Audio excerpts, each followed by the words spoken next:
एक पुरानी कहावत है कि बहुत डरे हुए आदमी को अंधेरे में रस्सी भी सांप दिखाई देती है। यही हाल यूपी के बांदा जेल में बंद मुख्तार अंसारी का हो रहा है। पिछले साल अप्रैल में गैंगस्टर अतीक अहमद की मौत के बाद मुख्तार अंसारी बहुत डरा हुआ बताया जा रहा है। उसे लग रहा है कि कहीं अचानक उसका भी काम ना खत्म हो जाए, इसलिए इस बार भी यह आरोप लगाया जा रहा है कि मुख्तार अंसारी को मारने के लिए उसे जेल में स्लो पॉइजन दिया जा रहा है, यानी जहर दिया जा रहा है। दरअसल मुख्तार अंसारी की आज सुबह तबीयत खराब होने की वजह से बांदा मेडिकल कॉलेज में भर्ती करवाया गया, जहां कुछ देर के इलाज के बाद डॉक्टर्स की टीम ने कह दिया कि सब कुछ ठीक है। मुख्तार अंसारी की मेडिकल रिपोर्ट में जो बातें लिखी गई हैं उसे सुनकर आप माथा पकड़ लेंगे। लेकिन अंसारी परिवार ने इस बात को ऐसे प्रचारित किया कि जैसे मुख्तार अंसारी को जेल में कोई धीरे धीरे जहर दे रहा है। हालांकि आरोप पहली बार नहीं लगाया गया, इससे पहले भी मुख्तार अंसारी और उसके परिवार की तरफ से आरोप लगाया जा चुका है कि जेल में उसकी जान को खतरा है और किसी ना किसी बहाने से जेल के अंदर मुख्तार अंसारी की हत्या करवाई जा सकती है। लेकिन इस बार मुख्तार के अस्पताल पहुंचने की वजह से जेल में जहर देने वाला आरोप ट्रेंड करने लग गया। अंसारी परिवार का यह आरोप कितना सच्चा है, सबसे बड़ा सवाल तो यह है मुख्तार अंसारी के जेल में जहर देने के पीछे असली प्लानिंग क्या है, यह भी समझना जरूरी है कि भाई ये जो आरोप लग रहा है इसके पीछे की सोच क्या है। लेकिन उससे पहले मुख्तार अंसारी के साथ जेल में हुआ क्या, यह भी आपको बताता हूं। कल देर रात करीब 1:30 बजे बांदा जेल में मुख्तार अंसारी ने तेज पेट दर्द की शिकायत की कि बहुत पेट दुख रहा है। इसके बाद उसे जिला अस्पताल ले जाया गया, जहां से बांदा मेडिकल कॉलेज में उसे शिफ्ट कर दिया गया। मुख्तार अंसारी को आईसीयू में भर्ती किया गया, जहां उनकी सारी जांच की गई। इसके बाद डॉक्टर्स ने कहा कि पिछले 4-5 दिनों से पेट साफ ना होने की वजह से मुख्तार अंसारी को पेट दर्द की शिकायत हो रही। मतलब 4-5 दिन से मुख्तार अंसारी दैनिक क्रिया नहीं कर पा रहे थे। आमतौर पर पेट से जुड़ी गैस्ट्रिक प्रॉब्लम होने की वजह से पेट में तेज दर्द की शिकायत हो जाती है। इसके बाद आज शाम करीब 7 बजे मुख्तार अंसारी को फिर से बांदा जेल में शिफ्ट कर दिया गया।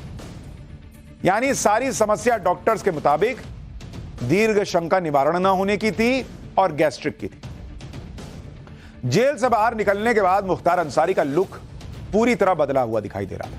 बहुत से लोग तो पहचान ही नहीं पाए कि यह वही मुख्तार अंसारी है। देखिए जरा मुख्तार अंसारी की तस्वीर। चेहरे पर रौबदार मूछें हुआ करती थी एक जमाने में। अपने नए लुक में मुख्तार अंसारी के सिर पर बाल और चेहरे पर मूछें नहीं थी, इसलिए बहुत से लोग मुख्तार अंसारी को पहचान ही नहीं पाए। देखकर लोग सोशल मीडिया पर लिख रहे हैं कि किसी जमाने में यूपी में जिस मुख्तार अंसारी का सिक्का चला करता था उसका अब योगी राज में क्या हाल हो गया। मुख्तार अंसारी इतना डरा हुआ बताया जा रहा है कि जेल में जहर देने के आरोप लगा रहा है, ये लोग लिख रहे हैं। मुख्तार अंसारी को जेल में जहर देने की चर्चा के बीच आज सुबह 8 बजे बांदा मेडिकल कॉलेज ने मुख्तार अंसारी का हेल्थ बुलेटिन जारी किया। इसमें लिखा गया कि मुख्तार अंसारी को पिछले 4-5 दिनों से कॉन्स्टिपेशन यानी कब्ज की शिकायत हो रही है और गैस बनने की वजह से यह दिक्कत हो रही है। अब मुख्तार अंसारी की कंडीशन स्टेबल है, लेकिन अंसारी परिवार ने आरोप लगा दिया कि मुख्तार को जहर दिया जा रहा है। सुनिए मुख्तार अंसारी के भाई अफजाल अंसारी क्या कह रहे हैं। इसके बाद अंसारी परिवार का जेल के जहर के पीछे का असली खेल बताओ। आईसीयू में भर्ती हैं और मुलाकात का मौका मिला 5 मिनट। कैसी स्थिति है? होश में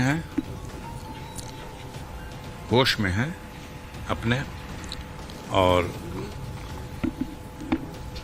जो उन्होंने हमको दास्तान बताई उसी का है। वो उनका मानना है और उनका कहना है कि उन्हें खाने में कोई जहरीला पदार्थ खिलाया गया और ये दूसरी बार हुआ। अच्छा। पहले भी 40 दिन पहले एक बार हो चुका है और अभी भी शायद 19 को या 22 को कोई डेट बताया उन्होंने, और तब से उनकी हालत खराब है।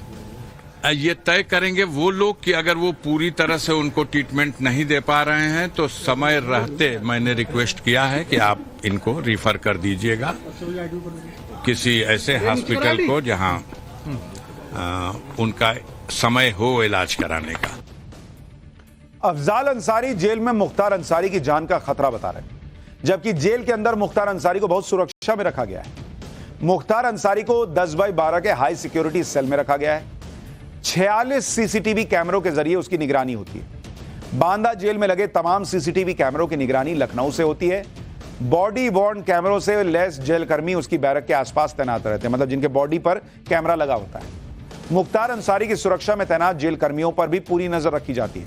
उसे वही खाना दिया जाता है जो बाकी 900 बंदी खाते हैं। इसके अलावा मुख्तार को दिया जाने वाला खाना पहले चखा जाता है, इसके बाद ही उसे खाने को दिया जाता है। लेकिन कल जैसे ही मुख्तार अंसारी को पेट दर्द की वजह से अस्पताल में भर्ती कराया गया, वैसे ही पूरे अंसारी परिवार ने जेल में जहर देने का माहौल बना दिया। सुनिए मुख्तार अंसारी का बेटा क्या कह रहा है, इसके बाद अंसारी को बांदा जेल से बाहर निकालने का प्लान समझाऊंगा।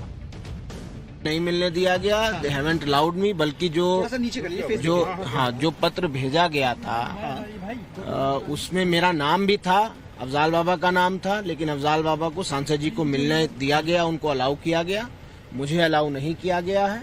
तो मैं इस बारे में कुछ नहीं बता पाऊंगा। मिलने नहीं दिया गया आपको? मुझे नहीं मिलने दिया गया। मुझसे स्पष्ट रूप से मैं अपनी आईडी और सब फॉर्मल एक लेटर मैंने अपनी तरफ से एप्लीकेशन लिख के दिया, जिसपे उन्होंने कहा कि नहीं आप कल आ जाइए, कल हम देखते हैं, प्रयास करेंगे। मुख्तार अंसारी और उसके परिवार को अच्छी तरह से पता है कि अब उसका जेल से बाहर आना बहुत मुश्किल है। इसलिए अंसारी परिवार इस कोशिश में है कि जेल में सुरक्षा का हवाला देकर मुख्तार अंसारी को किसी दूसरे राज्य की जेल में शिफ्ट करा दिया जाए, ताकि मुख्तार को कुछ राहत तो मिल सके। आपको याद होगा कि 2019 से 2021 के बीच मुख्तार अंसारी पंजाब की रोपड़ जेल में शिफ्ट हो गया, जहां कांग्रेस सरकार में उसको कोई परेशानी नहीं। लेकिन जैसे ही योगी सरकार ने मुख्तार अंसारी को पंजाब से यूपी की जेल में लाने का काम किया, वैसे ही मुख्तार अंसारी के दिन पूरी तरह से बदल गए। इसके बाद अतीक अहमद की मौत ने मुख्तार अंसारी को बहुत डरा दिया। इसके बाद मुख्तार अंसारी ने सुप्रीम कोर्ट में अर्जी लगाकर कहा कि यूपी के बाहर किसी दूसरे राज्य की जेल में शिफ्ट कर दीजिए। इसलिए आए दिन जेल में जहर का आरोप लगाकर जान की सुरक्षा का माहौल बनाने की तैयारी चल रही है। यह आरोप खुद मुख्तार के परिवार पर लग रहा है। उनको लग रहा है यूपी के बाहर कहीं जाएं, योगी राज से तो हट जाएं, कुछ तो राहत मिलेगी। यहां तो इतना मामला टाइट किया हुआ है कि सांस लेना दूभर हो गया है। पाठशाला में एक